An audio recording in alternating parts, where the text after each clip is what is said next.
In only 2 centuries, Islam had extended its reach from Spain all the way to the edge of India. It took nearly a year to travel from one end of the Arab Empire to the other. At its heart was a fabled city of wealth.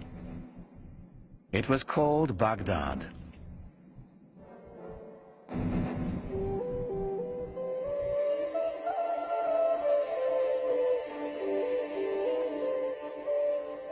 The palaces of ancient Baghdad have been lost over the centuries, but in its glory, it rivaled ancient Athens or Rome. It was a magnificent architectural achievement, the pride of Islam in a new age. One visitor left this account.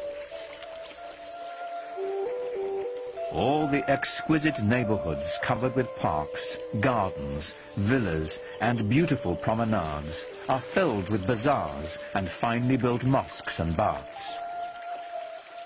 They stretch for miles on. Now, you are responsible for public hygiene, you are responsible for the marketplace, you are responsible for goods being sold in the marketplace. All of those require some basic elementary sciences. This new civilization, having a need for science, really stems from the need to run that empire. The best minds rose to the call. The finest were welcomed at a center of scholarship, Baghdad's renowned House of Wisdom. It was a magnet for scholars and intellectuals who came and worked in the academies. There were public libraries associated with the palace, and scholars came from all over the empire. There were scholars from Iran, there were scholars from Byzantium who came. Some were Christians, some were Muslims, some were Jews. And all of these different sort of threads of human knowledge came together in the city of Baghdad. So the net effect of this is that you've got human individuals from radically different cultural traditions being thrown into the same crucible. The challenge that greeted these scholars was daunting. The great works of the ancients had to be transformed into a wholly new body of knowledge. Competition for jobs developed within a new intellectual elite. And from there on, every single scientist is competing for that job. They were competing among themselves almost just in the same way that modern bureaucrats and modern academicians will fight among themselves. Scholars were dispatched across the empire to locate as many ancient texts as possible. The first international scientific venture in history. Unlike their Christian counterparts, Muslim thinkers saw no insurmountable contradiction between their faith and the laws governing the natural world.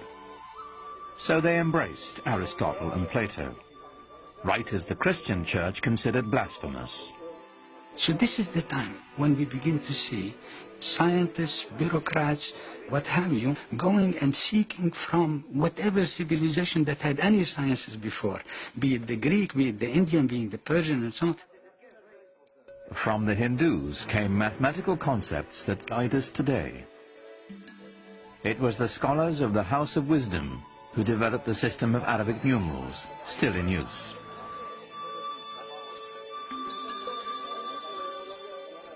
It is they who translated and transformed the writings of the Greeks and made a gift of them to the modern Western world. The Renaissance had its beginnings in Baghdad.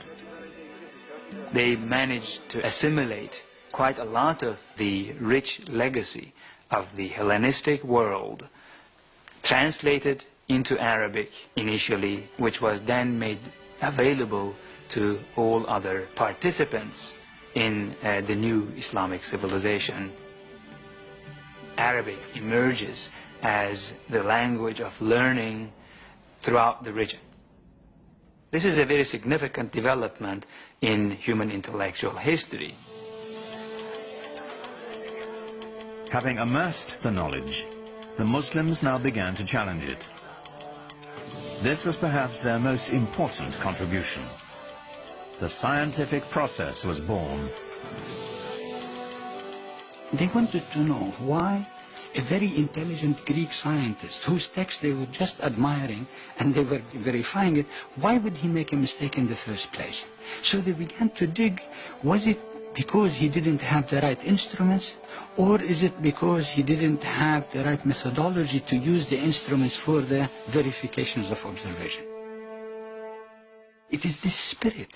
You see, the spirit of questioning, the spirit of saying that we have to build science constantly on a systematic, consistent basis where we make a physical proposition of how the universe ought to be run, and the mathematical representation of that physical universe ought to match.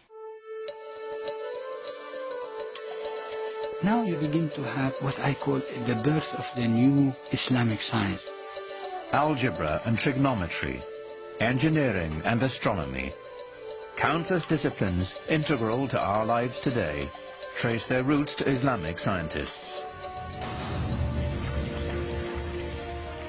More surprising, perhaps, were their innovations in medicine.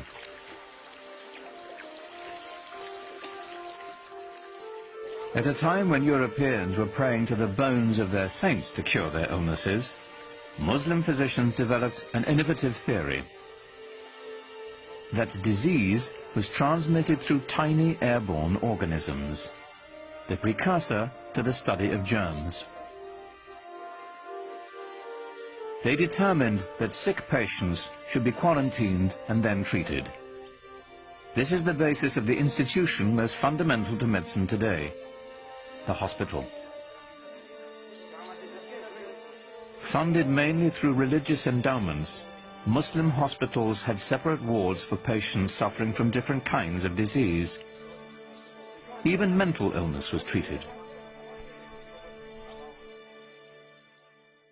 Their studies of anatomy were so sophisticated that they remained in use by Muslim and European physicians for 600 years.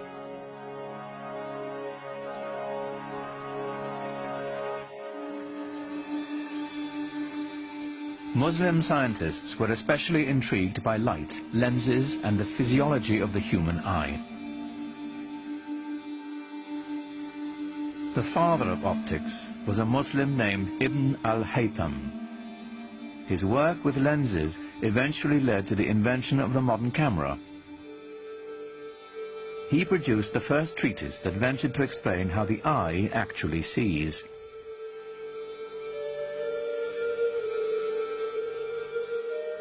A 1,000 years before the West dared to take up the practice, Muslim doctors were removing cataracts surgically, clearing them from the eye with a hollow needle.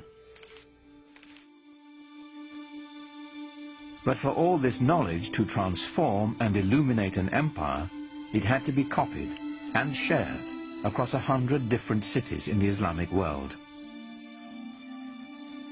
For this, there was a new invention, one that is still fundamental to learning and knowledge today: paper.